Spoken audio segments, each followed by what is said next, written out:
Break के बाद एक बार फिर से आप सभी का स्वागत है। बड़ी बहस देख रहे हैं आप, और बड़ी बहस में आज हम चर्चा कर रहे हैं कुरुक्षेत्र के बीजेपी सांसद राजकुमार सैनी के बयान पर। राजकुमार सैनी जो कुछ कर रहे हैं, जो कुछ कह रहे हैं, उससे ऐसा भाव निकल कर आ रहा है। भाव नहीं, ये बात बिल्कुल स्पष्ट निकलकर सामने आ रही है कि जाटों को आरक्षण नहीं मिलना चाहिए। जाट एक तरह की प्रेशर टैक्टिक्स का इस्तेमाल कर रहे हैं और बीजेपी के प्रदेश और केंद्रीय नेतृत्व पर दबाव बना रहे हैं। वो ये भी कह रहे हैं कि हम जो ओबीसी हैं उनके अधिकार की लड़ाई लड़ते रहेंगे और जरूरत पड़ी तो इस्तीफा देने वाले हम पहले व्यक्ति होंगे। ये बात उन्होंने इंडिया न्यूज हरियाणा के खास कार्यक्रम सुनो हरियाणा में खुलकर कही है। हमारा सवाल यह है कि जाटों को आरक्षण क्यों नहीं मिलना चाहिए बकौल सैनी साहब, और बीजेपी सांसद की जो राय है वो पार्टी से अलग खड़ी क्यों दिखाई देती है? क्या बीजेपी के भीतर सुविधा की राजनीति का खेल इस मुद्दे पर खेला जा रहा है? हम अपने पूरे पैनल से आपको इंट्रोड्यूस कराएं। इससे पहले बहुत संक्षेप में जल्दी से एक बार सैनी साहब की प्रतिक्रिया सुन लीजिए, जिससे आपको यह अंदाजा लग जाए कि राजकुमार सैनी कह क्या रहे हैं। सुप्रीम कोर्ट से बड़ी कोई कोर्ट हमारे देश में अभी नहीं है।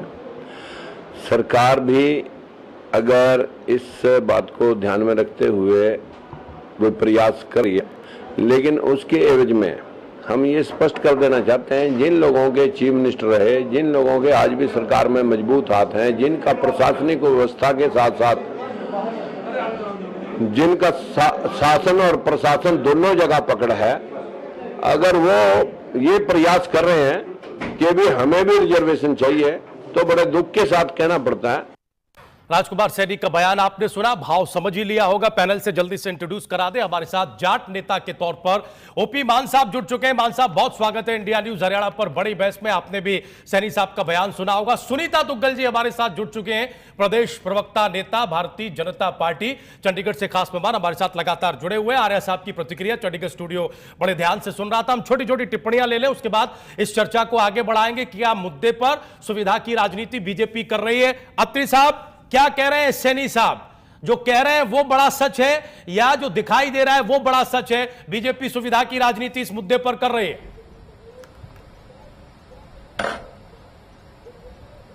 देखिए राजीव जी, यही बात सोचने वाली है। जिस तरह से जब भारतीय जनता पार्टी के और जाट समुदाय से लगभग 22 एमपी और जाट समुदाय के कुछ नेता प्रधानमंत्री महोदय से मिले थे, हरियाणा के मुख्यमंत्री भी थे, उस वक्त हरियाणा के मुख्यमंत्री ने बड़ा स्पष्ट रूप से कहा था कि हम समुदाय के साथ है, आरक्षण के हम कोशिश करेंगे कि कोर्ट में इसकी पैरवी के लिए सरकार कोई कसर नहीं छोड़ेगी। और यही आश्वासन मोदी साहब ने भी दिया था, और यही आश्वासन जो है भारतीय जनता पार्टी के राष्ट्रीय अध्यक्ष अमित शाह ने भी दिया था।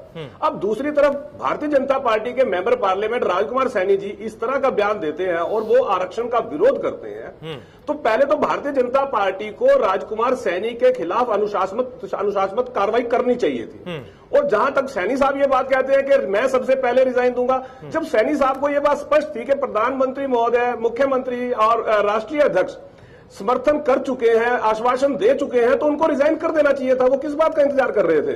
क्योंकि पार्टी ने अपना लाइन स्पष्ट कर दिया, तो रेजिग्नेशन के लिए वेट किसका कर रहे हैं? लेकिन इन सारी बातों को देखते हुए कहीं ना कहीं एक विचार दिमाग में जरूर आता है, जो अभी आर्या साहब भी कह रहे थे जी।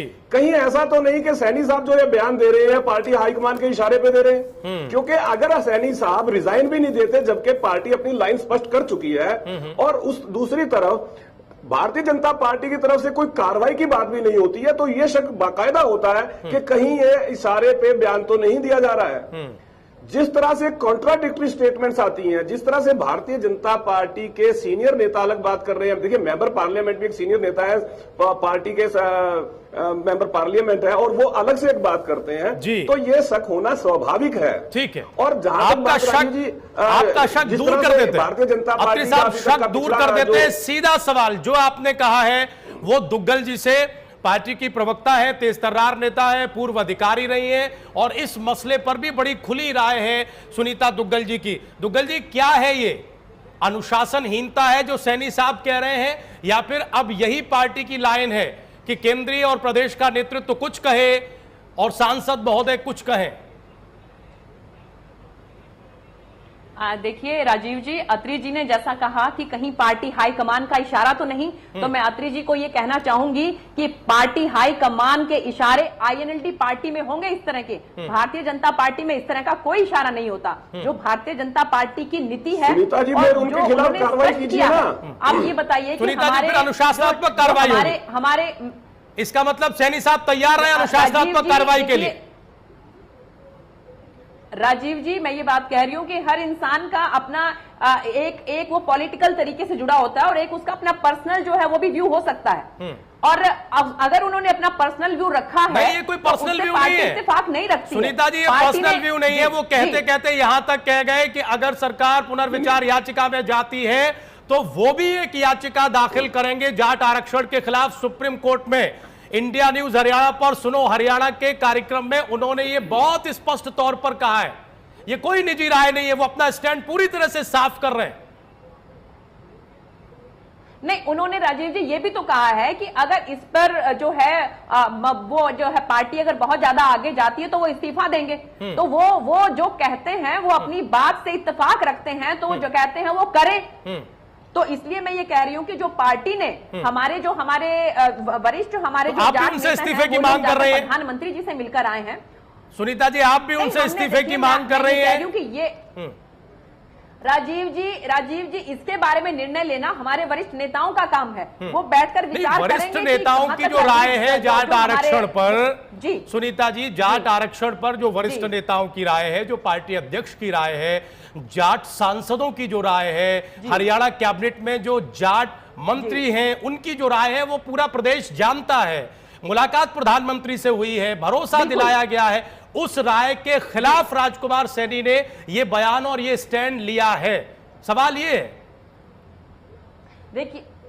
देखिए मैं कहती हूं कि राजकुमार सैनी जी को संयम से काम लेना चाहिए। जहां पर ये मामला है वो सुप्रीम कोर्ट है और सुप्रीम कोर्ट सभी बातों को, सभी तथ्यों को ध्यान में रखकर किसी निर्णय पर पहुंचती है। तो हमें खुद ही किसी निर्णय पर नहीं पहुंचना चाहिए। हमें संयम रखना चाहिए कि हम अपनी बात को संयम क्यों खो रहे हैं राजकुमार सैनी? हम अपनी बात को रखेंगे। सुनीता जी, राजकुमार सैनी संयम क्यों खो रहे हैं? अभी तो चुनाव बहुत दूर है।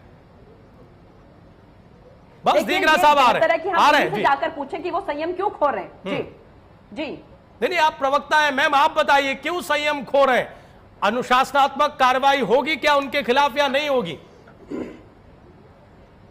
ये हमारे जितने भी हमारे वरिष्ठ नेता हैं वो इसके बारे में निर्णय लेंगे कि उनके इस वक्तव्य को वो किस तरह से देखते हैं। आप ये मानते हैं कि होनी चाहिए या नहीं होनी चाहिए? जो कुछ जी उनके खिलाफ अनुशासनात्मक कार्रवाई होनी चाहिए या नहीं होनी चाहिए? देखिए मैं ये जरूर मानती हूं कि जब पार्टी ने अपनी एक लाइन अख्तियार की है किसी मामले में, तो किसी नेता को उससे अलग जो है होकर उस मामले पर बात नहीं करनी चाहिए। लेकिन अत्री साहब का और आर्या साहब, डॉक्टर सर्वदानंद आर्या बहुत ही वरिष्ठ राजनीतिक विश्लेषक हैं, वो भी इस बात का अंदेशा जता रहे हैं कि ये सुविधा से ली हुई लाइन है, सब अपने अपने रास्ते चलेंगे, कोई अनुशासनात्मक कार्रवाई नहीं होगी, सैनी साहब के ऐसे बयान जारी रहेंगे, राष्ट्रीय अध्यक्ष और प्रधानमंत्री के भरोसे जारी रहेंगे। ये बड़ी सुविधापूर्ण राजनीति है सुनीता जी जो बीजेपी कर रही है। राजीव जी देखिए ये बात बिल्कुल गलत है। अत्री जी ने भी ये बात कही।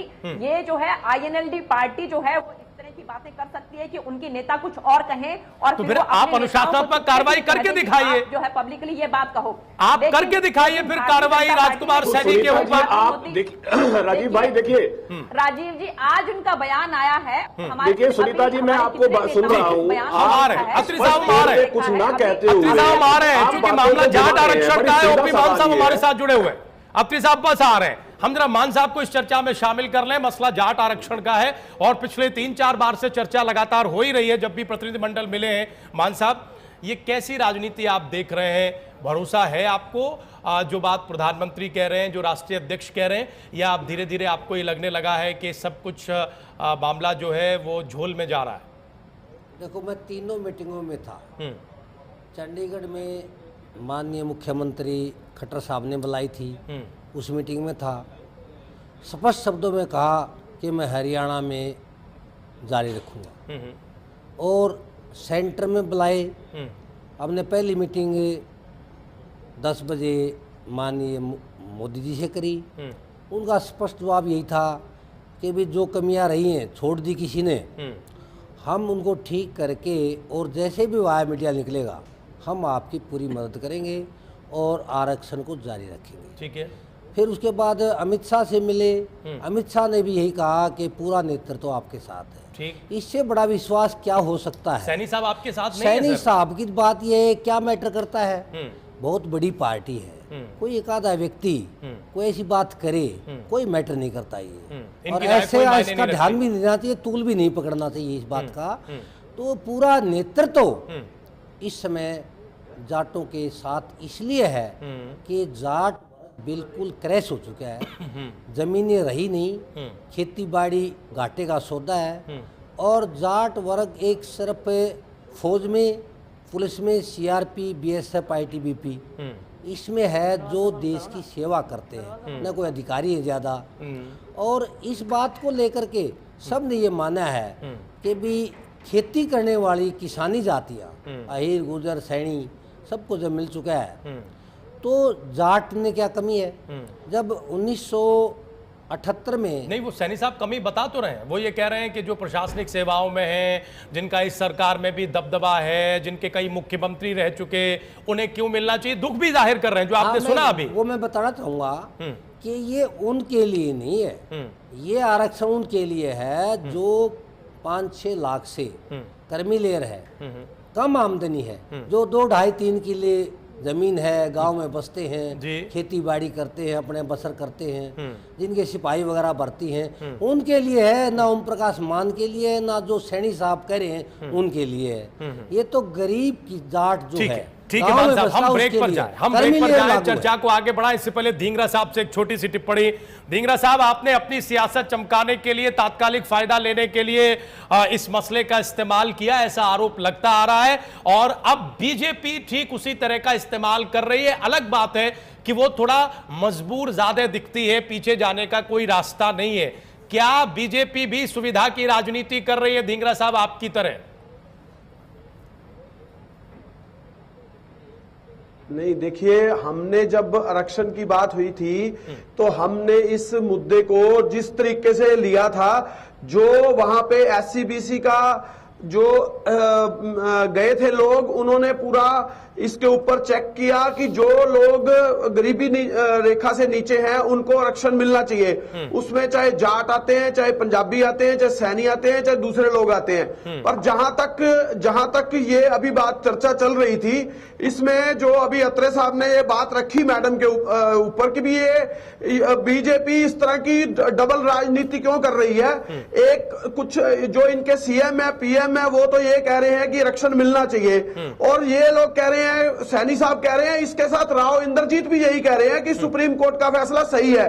आप ये देखें कि जब वो भी एमपी है, वो भी एमपी है, और ये दोनों एमपी ये बात कह रहे हैं, सैनी साहब अकेले नहीं कह रहे हैं ये बात। और दूसरी बात ये देखें कि जो आप लोकसभा में भी देखें, प्राइम मिनिस्टर जो है वो कुछ कहते हैं, और जो सांसद है प्राइम मिनिस्टर के साथ जो है अलग अलग स्टेटों से, उनके बयान देखें, कहीं 4 बच्चे पैदा होने चाहिए, कहीं 5 होने चाहिए, कभी कुछ होना चाहिए। इन लोगों के आपस का समन्वय क्या है? हाँ। इनकी पार्टी की राजनीति क्या है? इनका अपना का सिस्टम क्या है? नहीं, मैं बात उससे ये जोड़ रहा हूं कि राव इंद्रजीत भी यही बात कह रहे हैं और सैनी साहब भी यही बात कह रहे हैं। सुविधा की राजनीति, जहां जिसे जैसी सुविधा, जहां जिसे जैसी सुविधा, उसका वैसा स्टैंड। आप ये इशारा कर रहे हैं। एक बहुत छोटा सा ब्रेक ले रहे हैं ढींगरा साहब, एक बहुत छोटा सा ब्रेक ले रहे हैं। ब्रेक के उस पार इस चर्चा को आगे बढ़ाएंगे, क्योंकि सुविधा की राजनीति का ये कोई अकेला और अनूठा उदाहरण नहीं है। इस राजनीति का गवाह हमारा देश कई वर्षों से है, 50-60 साल ऐसे ही निकल गए। एक छोटा सा ब्रेक, ये हो क्यों रहा है और बीजेपी के सामने ये मजबूरी क्यों बनती जा रही है, तुरंत हाजिर हो रहा है।